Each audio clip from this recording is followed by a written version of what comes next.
नमस्कार, मी मृणाल कुकिंग चॅनलमध्ये आपल्या सर्वांचं हार्दिक स्वागत. मी करते मेथीचे लाडू. इथं मी अर्धी वाटी मेथी कढईमध्ये भाजून घेते. गॅस मंदच ठेवलेला आहे आणि खमंग अशा मेथ्या भाजून घेतलेल्या आहेत. जवळजवळ 3 मिनिटे झालेली आहेत. मी मेथ्या भाजून घेते आहे. मेथ्यांचा रंग पण बदललेला आहे, लाल झाले आहेत, खमंग भाजून झालेले आहेत. मी आता गॅस बंद करून घेते. मेथ्यांचा वास पण सुटलेला आहे. खमंग गॅस बंद करून घेते. मेथ्या थोडा गार करून घेणार आहे. आपल्या मेथ्या गार झालेल्या आहेत. त्या मी मिक्सरमधून दळून घेते, बारीक करून घेते. मेथीची पूड आपण करून घेतलेली आहे, ती मी ह्या पसरट कुंड्यात घालून घेते आहे. आता जी मेथी पूड केली ना, त्याचा एवढा खमंग वास दरवळतो आहे. आता आपण अर्धी वाटी मेथ्या घेतल्या. त्या इथं मी 1 वाटी गरम करून गार केलेलं दूध यात घालते आहे. थोडं थोडं मिसळायचं आहे.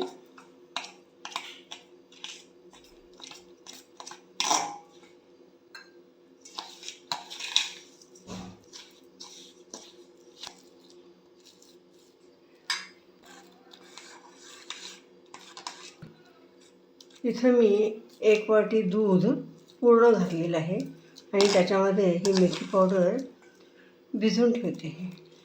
आता हे मिश्रण मी रात्रभर ठेवणार आहे, म्हणजे मेथ्या दुधामध्ये मुरतील आणि त्याचा कडवटपणा कमी होईल.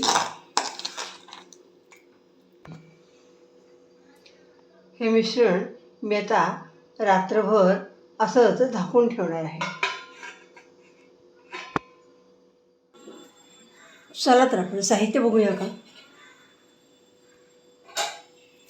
हे आपण काल रात्री मेथीदाणे नुसते भाजले ते 3-4 मिनटं, त्याची पूड केली आणि नंतर ते दुधात रात्रभर भिजून ठेवले ते. आता हे सकाळी असे झाले आहेत आणि आता सकाळी हे मी लाडू करते. हे आपण बाकीचं साहित्य बघूया.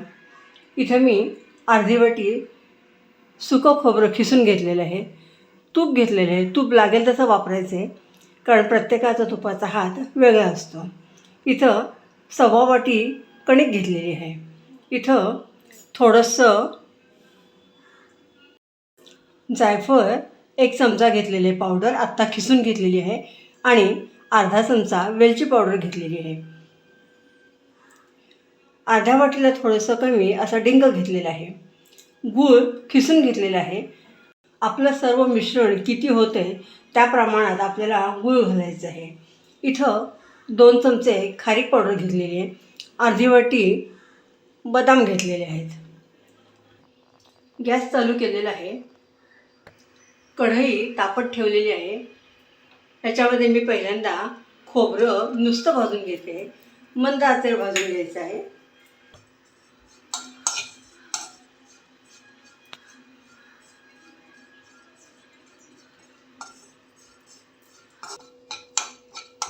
आपलं खोबरं भाजून होत आलं आहे.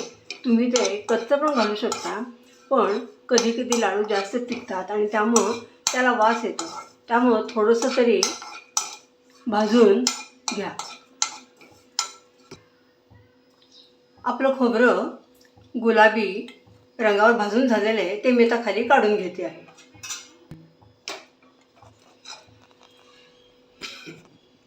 खोबरं मी खाली काढून घेतलं आहे. तूप घालून घेते आहे. आपल्याला डिंक तळून घ्यायचे आहे.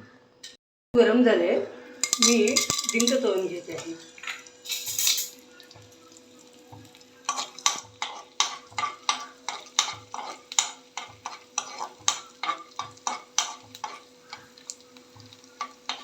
थोडा डिंक घालून तळून घेणार आहे.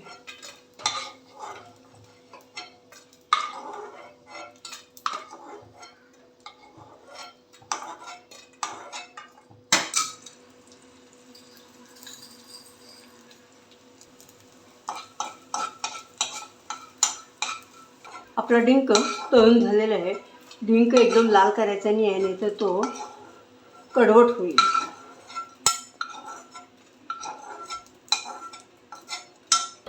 कढईत मी 2 चमचे खारीक पूड ती घालून घेते.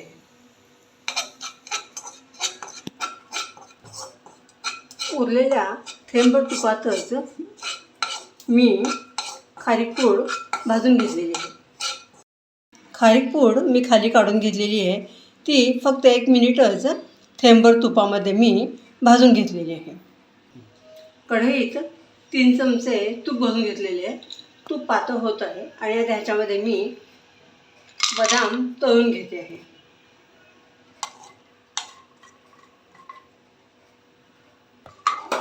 आपले बदाम तळून झालेले आहेत ते मी काढून घेते. बदामाबरोबर तुम्हाला जे ड्रायफ्रूट्स पाहिजे असतील ते तुम्ही तळून घेऊ शकता. ह्याच तुपात मी कणिक भाजून घेते.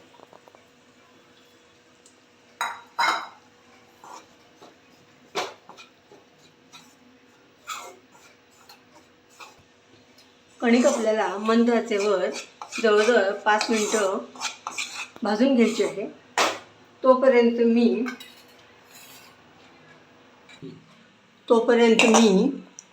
आपण काल भिजवलेली मेथी मिक्सरमधून काढून घेते आहे. असं केल्यानं आपले लाडू दाणेदार होणार आहेत. थोडं तूप घालून घेते आहे. आपली कणिक गुलाबी रंगावर भाजली गेलेली आहे. अजून 1-2 चमचे मी ह्याच्यात तूप घालते. अजून थोडी ती खमंग होण्यासाठी त्याच्यामध्ये मी 2 चमचे तूप घालून घेतलेलं आहे. कणिक आपली छान भाजून झालेली आहे. मी ती कमी तुपातच भाजून घेतलेली आहे. आपल्याला लाडू वळताना तूप लागलं तर मी ते वरून घालणार आहे. जवळजवळ 5 ते 6 मिनिटं मी कणिक भाजून घेतलेली आहे. छान खमंग वास येतो आहे कणिक भाजल्याचा. रात्रभर भिजत ठेवलेल्या मेथ्या मी आत्ता परत एकदा मिक्सरमधून काढून घेतलेल्या आहेत. हे बघा, अशा झाल्या, एकदम मोकळं झालेले पीठ. हे मी तुपात तळून घेते आहे.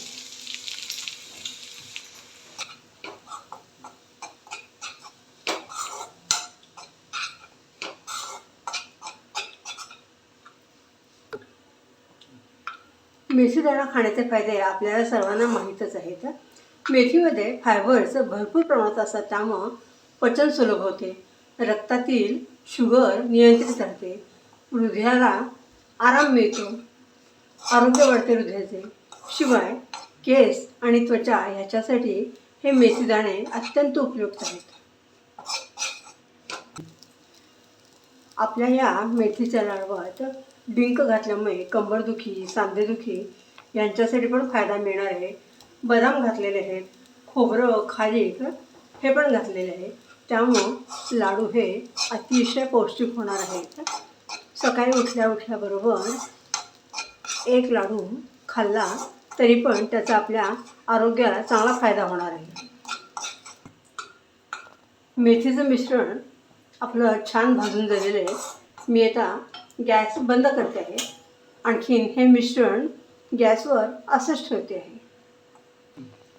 मेथीचं मिश्रण 7 ते 8 मिनिटं गार करायला ठेवलेलं आहे. मी आता तळलेला जो डिंक आहे तुपात तो बारीक करून घेते आहे.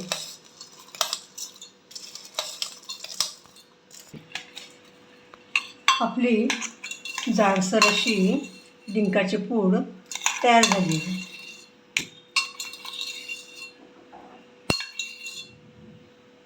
मिक्सरमध्ये मी बदाम आणि खोबरं दोन्ही एकत्र घालून बारीक करून घेते आहे. बदाम आणि खोबरं यांची पूड तयार झाली आपली.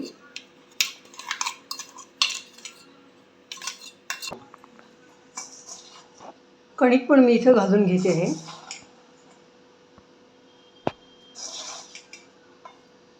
खारीक पूड डिंक पूड, बदाम आणि खारीक पावडर, भाजून घेतलेली कणिक आणि ह्या मेथ्यांची पूड, ह्याच्यामध्ये मी वेलची आणि जायफळ पूड घालून घेते आहे.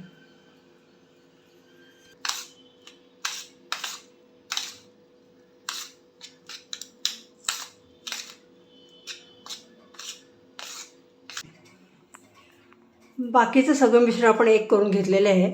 आता मी याच्यामध्ये चिरलेला गूळ घालते आहे. गुळाचं प्रमाण तुम्ही तुमच्या मर्जीप्रमाणे कमी जास्त करू शकता, पण मी इथं गूळ कमीच घातला आहे. मेथीचा इफेक्ट आपल्या शरीरावर चांगला होईल.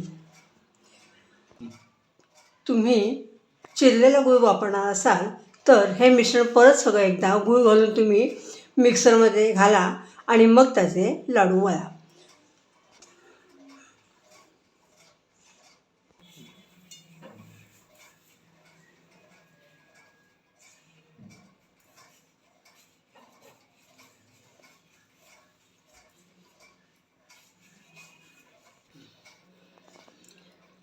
तुम्ही बघताय आपलं मिश्रण छान एकजीव झालेलं आहे. तुपाचं प्रमाण पण एकदम बरोबर झालेलं आहे. आता मी ह्याचा लाडू वळून बघते.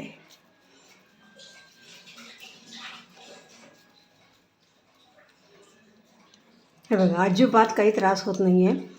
आणि म्हणूनच मी कणकेमध्ये तूप जरा कमी घातलं तर माझ्या तुपावर जरा हात जास्त असतो. आता हे एकदम बरोबर झाले आहेत.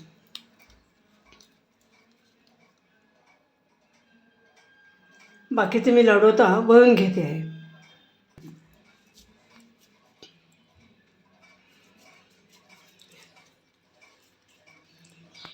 तुम्हाला जर लाडू एकसारखे पाहिजे असतील तर तुम्ही एखाद्या डाब्यामध्ये मिश्रण घ्या आणि वळा, म्हणजे मग सगळे लाडू एकाच आकाराचे होतील. हे बघा किती सुंदर झाले लाडू, आणि चवीला तर अप्रतिम होणारच आहेत, कारण आपण याच्यामध्ये इतके पौष्टिक पदार्थ घातलेले आहेत. आपले मेथीयुक्त पौष्टिक आरोग्यदायी असे लाडू तयार झालेले आहेत. रेसिपी आवडल्यास लाईक, शेअर, सबस्क्राईब करा. तुमचे अभिप्राय कळवा. लाडू मी खाऊन बघितलेले आहे, अजिबात कडू झालेला नाही, तेव्हा तुम्ही नक्कीच करून बघा. आमच्या या चॅनलवर बेसन लाडू, रवा बेसन लाडू, डायबेटीस फ्रेंडली ओट्सचे लाडू, डिंकाचे लाडू, हळीव लाडू याच्या रेसिपी उपलब्ध आहेत. त्या तुम्ही नक्कीच बघा. थंडीचे शेवटचे दिवस आहेत, त्याचा आस्वाद घ्या, पौष्टिक खावा. तोपर्यंत स्वस्थ राहा, आनंद लुटा. मी परत तुम्हाला भेटायला येणारच आहे. धन्यवाद.